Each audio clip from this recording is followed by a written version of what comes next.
থাইল্যান্ডের বিরুদ্ধে সীমান্ত এলাকায় ভূতের মতো ভয়াবহ শব্দ বাজানোর অভিযোগ তুলেছে কম্বোডিয়া। দেশটির মানবাধিকার কমিশন বলছে এটি মানসিক যুদ্ধের অংশ। যদিও দুই দেশ গত জুলাইয়ে যুদ্ধবিরতিতে সম্মত হয়েছিল, তারপরও নতুন এই বিতর্কে উত্তেজনা ফের জেগে উঠেছে।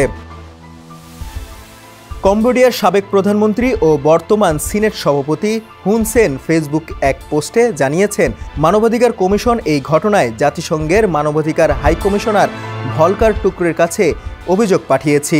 গত শনিবার ওই চিঠিতে বলা হয়েছে, থাইল্যান্ড সীমান্ত এলাকায় উচ্চস্বরে ভৌতিক ও তীক্ষ্ণ শব্দ বাজিয়ে মানবাধিকারের গুরুতর লঙ্ঘন করেছে।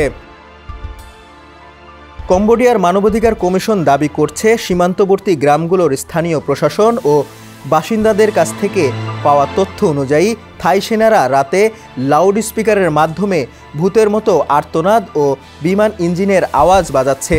দীর্ঘ সময় ধরে চলা এসব শব্দ স্থানীয়দের ঘুম নষ্ট করছে, উদ্বেগ বাড়াচ্ছে এবং শারীরিক অস্বস্তি সৃষ্টি করছে। কমিশন সতর্ক করে বলেছে, এমন কর্মকাণ্ড দুই প্রতিবেশী দেশের মধ্যে উত্তেজনা আরও বাড়াতে পারে। তবে এখন পর্যন্ত থাই সরকার এই অভিযোগে এখনও কোনো মন্তব্য করেনি। হুন সেন জানিয়েছেন, কম্বোডিয়ার পররাষ্ট্রমন্ত্রী বিষয়টি মালয়েশিয়ার সঙ্গে আলোচনা করছেন। মালয়েশিয়া গত জুলাইয়ে দুই দেশের মধ্যে যুদ্ধবিরতি চুক্তি করতে মধ্যস্থতা করেছিল।